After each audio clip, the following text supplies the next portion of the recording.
اسی طرح شہید فقہی کے مراتب ہیں.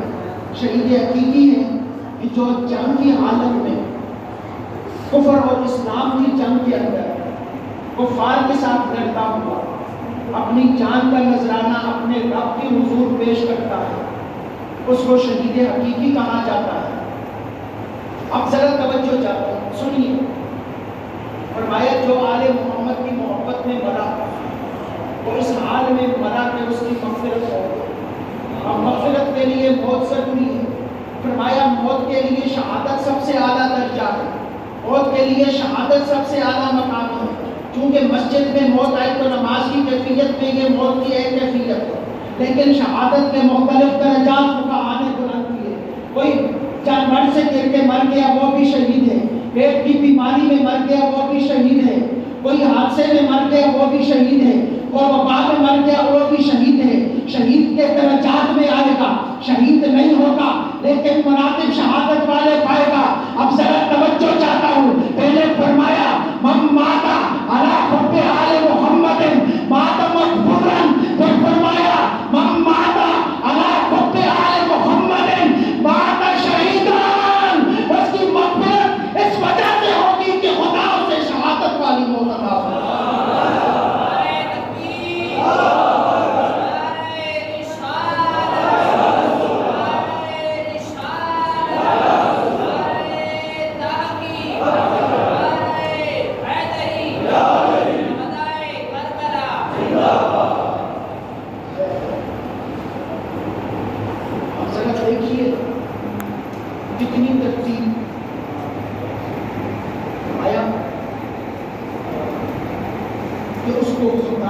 شہادت والی موت، مغفرت والی موت کا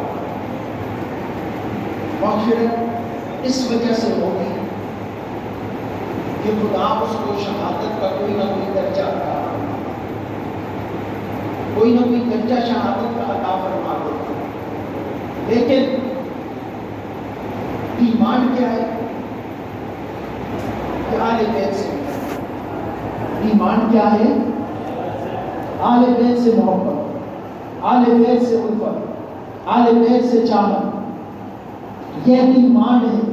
فرمایا اس پہ مکمل اترو گے تو مغفرت والی موت ملے گی، شہادت والی موت ملے گی. اب موت کی کیفیات کیا ہے؟ موت کی کیفیات کیا ہے؟ مرنے کے بعد دو صورتیں، مرنے کے بعد دو صورتیں، یا وہ جنت میں جائے گا یا وہ جنت میں جائے گا یا جہنم میں جائے گا. یہ مرنے کی دو کیفیات.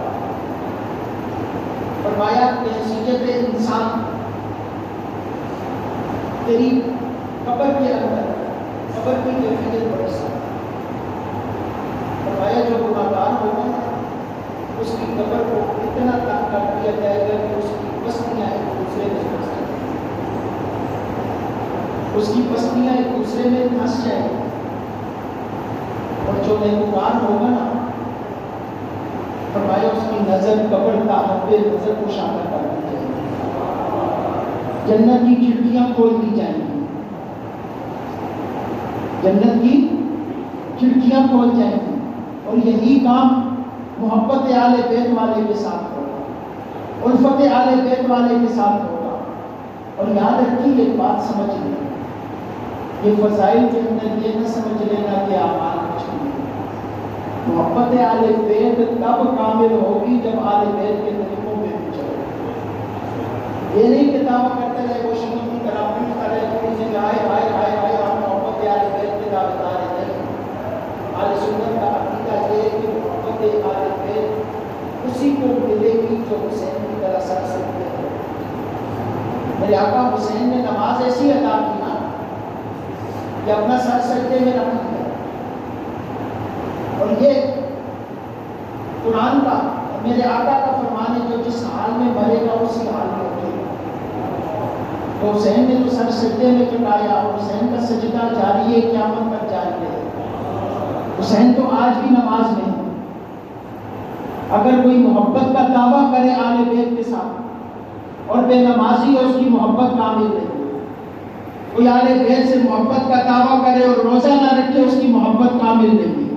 آل بیت سے محبت کا دعویٰ کرے اور وہ عبادتیں نہ کرے محبت کامل ہم آتا علی حب آل محمد. ہاں آل بیت سے محبت کرو. اسی محبت میں اگر مر گئے تو فرمایا جس وقت تم آل بیت سے محبت کرو گے اور اسی حال میں تمہاری موت ہو گئی تو فرمایا فتح فی قبرہ بابان من الجنہ. فرمایا تمہاری قبر میں جنت کے 2 دروازے کھول دیے گئے. تمہاری قبر میں جنت کے 2 دروازے کھول دیے جائیں گے. بشرطے کہ شرط یہ کہ آل بیت سے خدائی وقت اللہ شریف نے ہمیں بڑا عظیم تحفہ عطا فرمایا. بہت بڑا عظیم تحفہ عطا فرمایا. اور یاد رکھیں میرے آقا کریم آخری بات ختم کر دے کیونکہ آج جو سوشل میڈیا کا دورہ ہو چکا ہے نا بڑا عجیب معاملات ہے. کوئی یزید کے حوالی پہنچ رہے ہیں اور کوئی امام علیہ مقام امام حسین پہ پہنچ رہے ہیں. کوئی یزید کو رحمت اللہ تعالیٰ علیہ کہنے کے چکر میں اور میں نے دیکھا بڑے بڑے محراب اپنے سروں میں سجا کے محرم کے ایام میں شادیاں ہو رہی ہیں. اللہ معاف کرے. یہ بڑے عجیب معاملات ہیں. اس میں ظلم کی انتہا. کل میں ایک علامہ صاحب کی تقریر سن رہا تھا. انہوں نے بڑی پیاری بات کہی. انہوں نے کہا تیری بیٹی نس چلی ہے کہ تم محرم میں شادی کرتی ہے. اللہ معاف کرے یہ بڑے عجیب کیفیات. اب ذرا سن لے یہ بات بھی سن لے. لوگ تو کہتے ہیں نہیں ان کے جبہ دستار کو دیکھ کے کردار کو دیکھ کے وہ جی وہ منقبت ہے. اور پھر ظلم پر ظلم بچی کی شادی کا ولیمہ رکھ پہ وہاں پہ منقبت امام حسین کی پڑی جائے.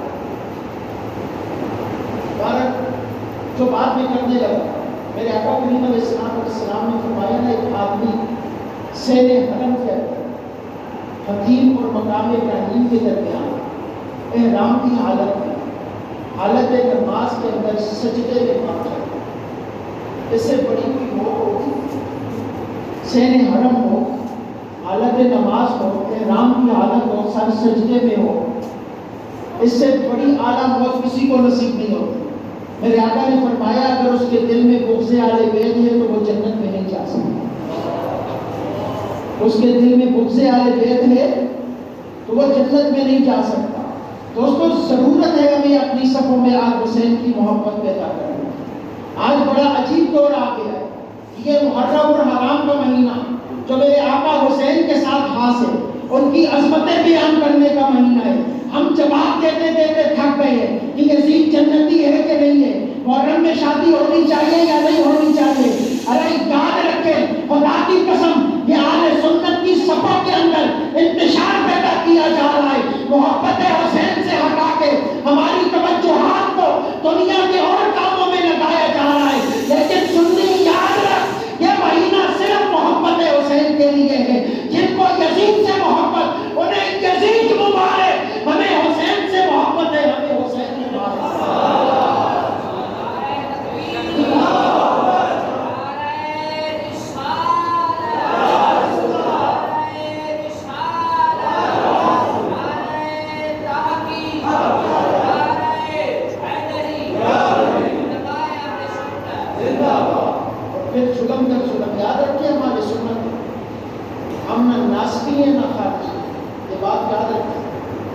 اگر کوئی صحابہ کی عزت پہ ٹوکے گا ہم اس کو بھی نہیں چھوڑیں.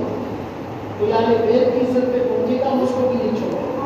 خدا کرے گا خدا اس کی نسلوں کو قیامت تک کے لیے برباد کرے گا. خدا کی قسم ہم صحابہ کے بھی غلام ہیں اہل بیت کے بھی غلام ہیں. ہم صحابہ کے الحمدللہ رب العالمین والعاقبۃ للمتقین والصلاة والسلام على خاتم الانبیاء والمرسلین وعلى آلہ الطیبین الطاہرین اصحابہ اتخذوهم غرضا من بعدی. میرے بعد انہیں اپنی تنقید اور تبصروں کا نشانہ نہ بنانا. ان کی توہین و تنقیص بے ادبی اور گستاخی نہ کرنا. فمن احبہم فبحبی احبہم.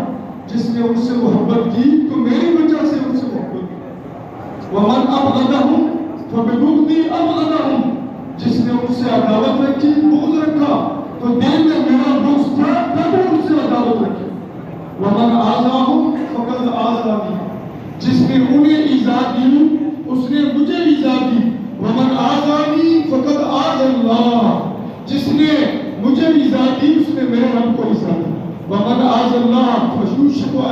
اخذہ، جس نے میرے رب کو ایذا دی میرے رب اس کی گرفت فرمائے گا، پکڑ فرمائے گا۔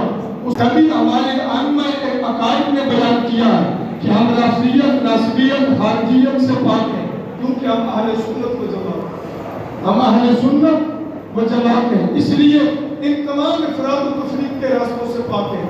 تو ہمیں یہ درس ملا ہے کہ جب تم حضور کی اہل بیت پاک کا ذکر کرو تو خوب کرو، خوب کرو، دل و جان سے کرو، بتمام ہی بکمال ہی کرو، روایات صحیحہ سے کرو، جھوٹی اور کذب پر مبنی باتیں کرنے کی ضرورت نہیں کیا ہے۔ جس کی سچی شان ہو وہاں جھوٹ کی ملاوٹ کیوں کی جائے؟ ہمارے پاس قرآن کی آیات ہے، کملی والے کی بے شمار احادیث ہے، اور فضائل اہل بیت کے اقوال صحابہ ہے، ائمہ مجتہدین، محدثین و مفسرین کے اقوال موجود ہیں۔ آپ ضعیف، موضوع، من گڑھ، افترائی روایات کا سہارا کیوں لیں جب قرآن و سنت کی چمکتی ہوئی آیات موجود ہیں؟ ہم ان کی روشنی میں فضائل بیان کرتے ہیں، جیسا کہا ان کی فضائل جب بیان و صحابہ کرام کے، اہل بیت کے، تو صحابہ کا ذکر بھی کر دیا کرو تاکہ تمہیں کوئی رافضی نہ سمجھے۔ اور جب صحابہ کی بات آئے ان کے فضائل و مناقب بیان کرو قرآن و سنت کی روشنی میں، احادیث صحیحہ کی روشنی میں، اور پھر اہل بیت کا ذکر بھی کر دیا کرو، تمہیں کوئی ناصبی اور خارجی نہ سمجھے، تاکہ لوگوں کو پتہ چل جائے کہ اہل سنت۔ صحابہ قبلہ صاحب صاحب نے بالکل اسی طرح موقع تھا ذکر اہل بیت کا، اور اختتام پہ ذکر صحابہ کرام بیان کر کے یہ بتا دیا ہم اہل سنت ہیں۔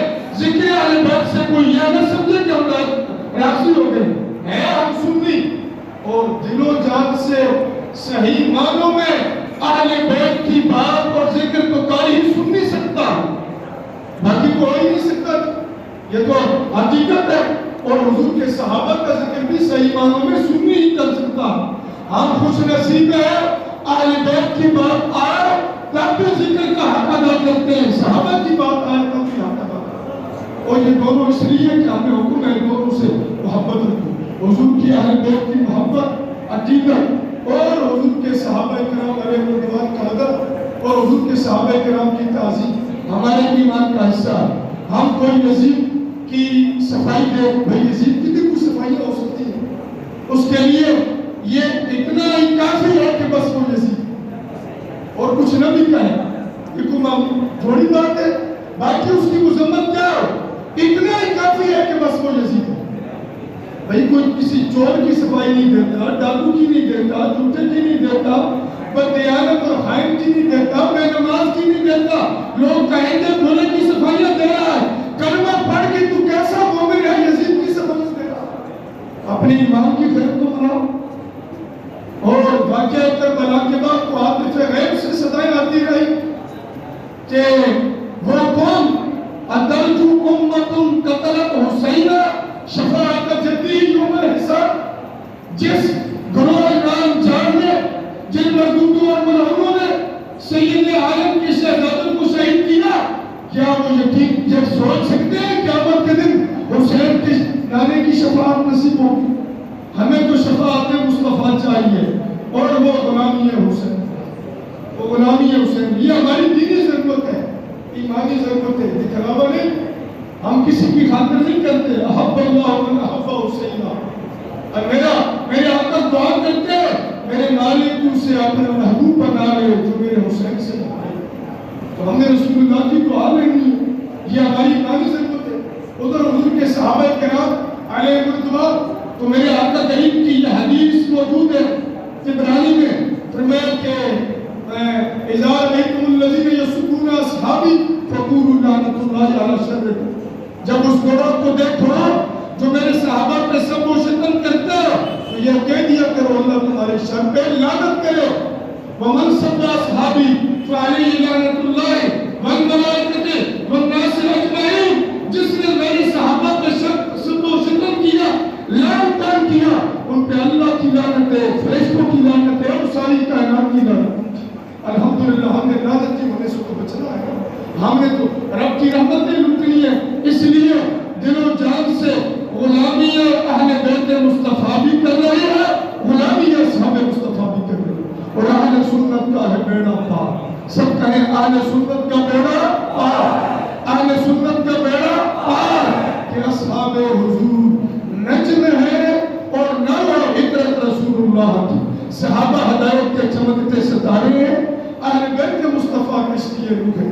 فرمایا من رکب فیہا نجا ومن تخلف عنہا ہلکا، جسے حب اہل بیت کی کشتی مل گئی نجات پا گیا، جو اس محبت سے محروم ہو گیا وہ ہلاک ہو گیا۔ اللہ کریم حضور کی اہل بیت کی سچی محبت نصیب فرمائے۔